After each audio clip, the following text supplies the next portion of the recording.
यानी कि जड़ वाले पाक हाइड्रोपोनिक की कौन सी सिस्टम में लगाया जाए और उसे लगाने के लिए क्या कंडीशन हमें मेंटेन करनी होगी, ये सारी माहिती आज के इस वीडियो में।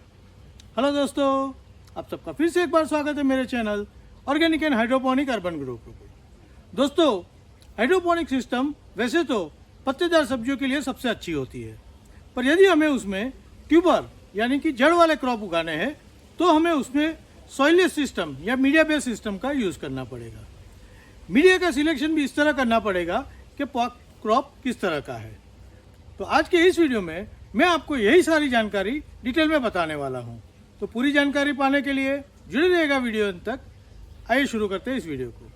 दोस्तों, जड़ वाले पाक जैसे कि गाजर है, टर्निप, नोलकोल, मूली, बीट, इस तरह के जो भी पाक है उसको हाइड्रोपोनिक में उगाने के लिए हमें मीडिया वाली सिस्टम का यूज़ करना पड़ेगा। कुछ अंश तक जो ये क्रॉप है वो दूसरी हाइड्रोपोनिक प्रणाली में हो सकते हैं, जैसे कि टर्निप है, नोलकोल है या तो फिर मूली है गोल वाली, वो हम दूसरी हाइड्रोपोनिक सिस्टम में कर सकते हैं।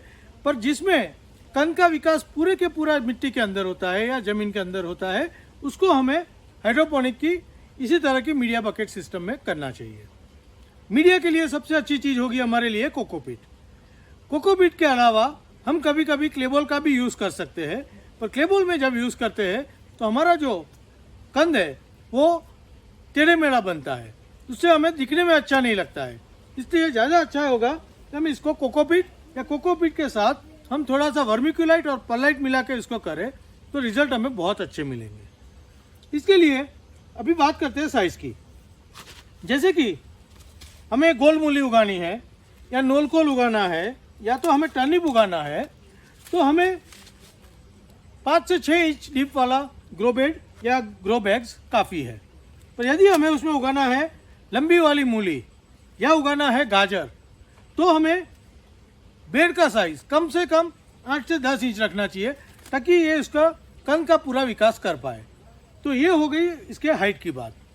रही बात डिस्टेंस की, तो जैसे मूली वगैरह है वो हम इसमें लाइन टू लाइन की दूरी 4 से 5 इंच रख सकते हैं और पौधे से पौधे की दूरी 1.5 से 2 इंच रख सकते हैं।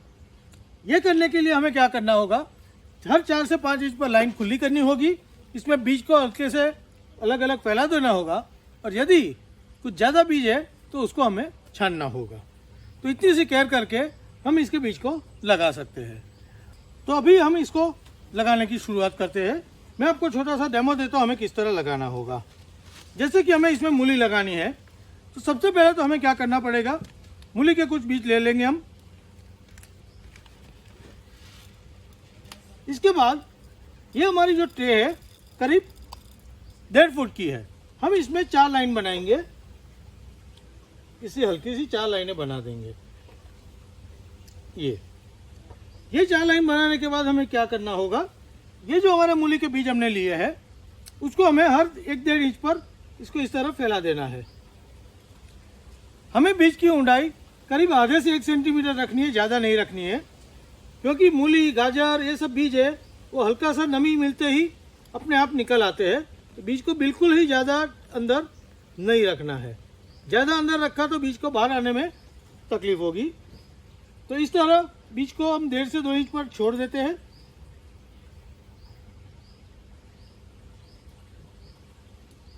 और इसके बाद हमें यही मिट्टी से उसको हल्का कवर कर देना है। अच्छी जर्मिनेशन के लिए हम चाहे तो फुहारे की मदद से एक बार पानी इसमें डाल सकते हैं। उसके बाद हमें इसमें पानी ज़्यादा नहीं डालना है, इसमें हमें कम से कम पानी से इसको फैलाना है। हमने ज़्यादा पानी डाल दिया तो इसमें पत्तों का विकास बहुत ज़्यादा होगा, जो कि हमें नहीं चाहिए। तो ये हो गया बुआई करने के बाद हमने हल्का सा पानी दे देना है, फिर इसका जर्मिनेशन होगा।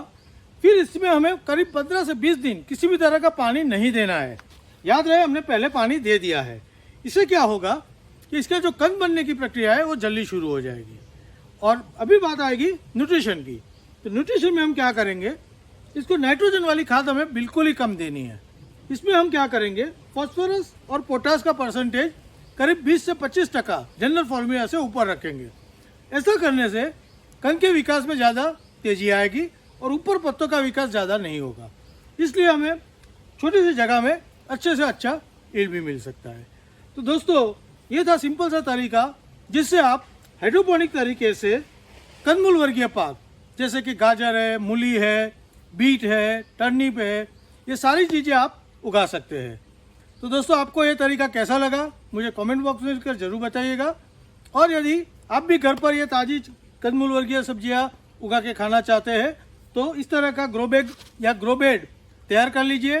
कोकोपीट को परलाइट और वर्मिकुलेट के साथ मिक्स करके मीडिया बना लीजिए और बुआई कर दीजिए और इस सीज़न में ताज़े कंदमूल का आनंद लीजिए। Happy growing.